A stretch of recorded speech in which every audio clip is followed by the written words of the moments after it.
The first verse of the Japji Sahib starts with Sochai Soch na Hovee, Je Sochee Lakh Vaar.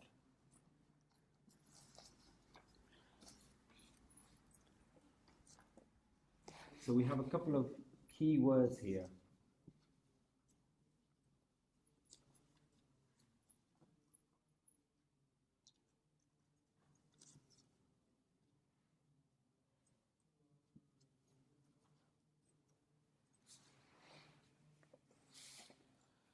The first word is Sochai,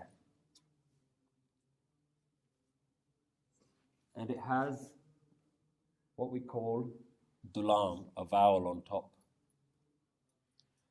That comes from the word Soch, and that Soch means bathing. The first word, Soch, means bathing.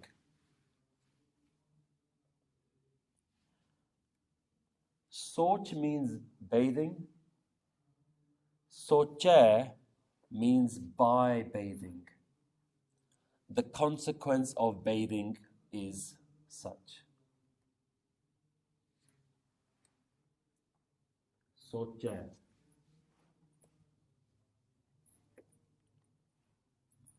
Through bathing, as a result of bathing, Sochai. And we see Guru Granth Sahib Ji use this word again and again. In Sukhmani Sahib, there's a line that says, Soch kare din se ar raat, man ki mail na tan te cha. Soch, there the word Soch also means to cleanse, to bathe you. That day and night you may bathe, but the filth of the mind doesn't go by bathing the body.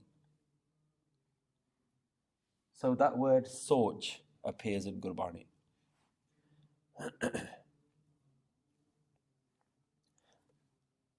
But this word Soch, with exactly the same spelling, has also been used to mean thinking. And in today's Punjabi, we use Soch, the word, to mean thinking. So the same spelling has been used in Guru Granth Sahib Ji to mean bathing, and the same spelling word has been used to mean thinking.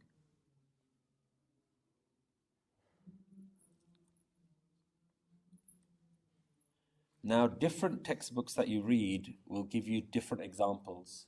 Some will say that this line is talking about bathing. Others will tell you that this line is about thinking.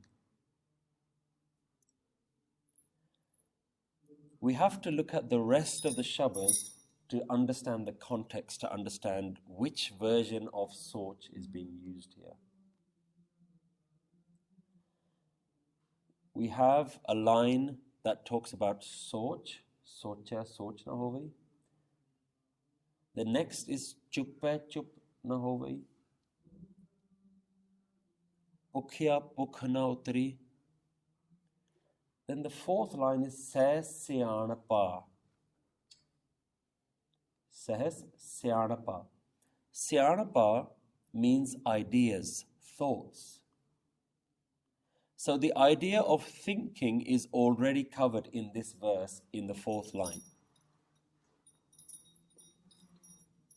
Thoughts and thinking and clever ideas is already covered in the fourth line. So this first line is about cleansing, is about bathing. Sochai Soch na Hovee. This second word, Soch, comes from the word Such. That's what this word is, Such.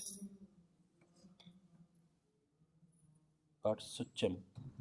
And that word means purity.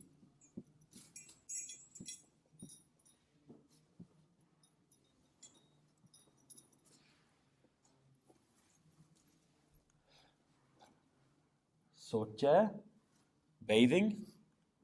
Soch is purity, pavitr. So merging these two ideas comes with this spelling here, Soch. So this second Soch means purity that comes from bathing. Purity that comes from cleansing.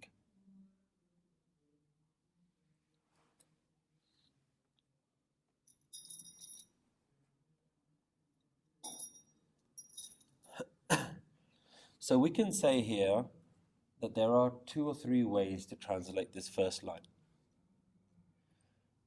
The first is, when we say Sochai Soch na Hovee, what we can actually say, if you take this line in isolation, it says that by bathing, you will not become cleansed, purified. Your body will not become purified.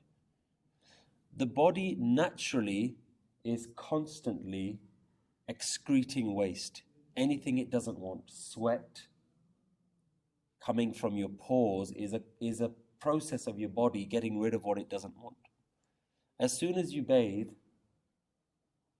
you stop bathing, you dry yourself, the process starts again. So no amount of washing yourself will get you to the point where you say, I no longer need to bathe. I'm completely clean. So if you take this line in isolation, you can say that this line is talking about Je Sochee Lakh Vaar. If I do, Lakh means 100,000 or hundreds of thousands. 1 lakh in Indian terminology is 100,000. So if I bathe 100,000 times or hundreds of thousands of times, means any large number. Sochai Soch na Hovee, does not happen, na Hovee. But Gurbani isn't written in a way that you should take individual lines in isolation. Gurbani should never be read in that way. In order to understand a line, you must look at the whole verse. And sometimes you have to look at the entire Shabad to understand the context of each individual line. So you go through the whole meaning of the Shabad, and then there'll be some key words later on which will give the whole context of the Shabad. If the Shabad has a Rahau line, then that makes it a little bit easier. Rahau is the central theme of a Shabad.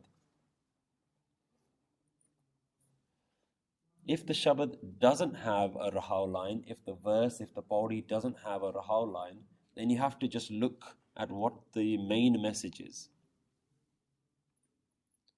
Here, the main message comes much further down. After the 4 lines of Chukpa, Bukya, Syanapa, then the key question that's being asked is, give Satyara hoye. So here the whole context of the Shabad is about Satyara. About how do I find that state of permanent truth. This is talking about a state of mind, an experience.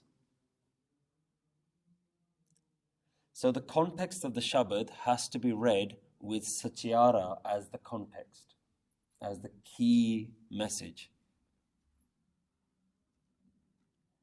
So in isolation, this Shabad means, this line means, I can cleanse my body 1,000 times, but my body will never become cleansed. But if we're looking at it from a state of mind, then what this line is saying, that even though you may bathe your body, your mind will not become Sochee. Sochai Soch na Hovee. The second Soch means that by bathing, the mind will not become purified. Sochai Soch the mind itself does not become Soch. Je Sochee Lakh Vaar. Even if you try to do this purification 100,000 times, the mind cannot become purified by cleaning the body. And this is the same message that comes in Sukhmani Sahib. The line that we've read, Soch kare din sa raat, man ki mahal, na tante jaat. The mal of the mind, the filth of the mind is the concept that we're talking about. We're not really interested in cleaning of the body, purity of the body. That's not the theme here.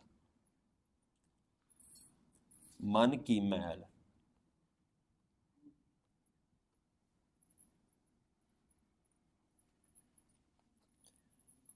Gurbani says, Man mele sab kich mela, tan tote man hacha na hoye.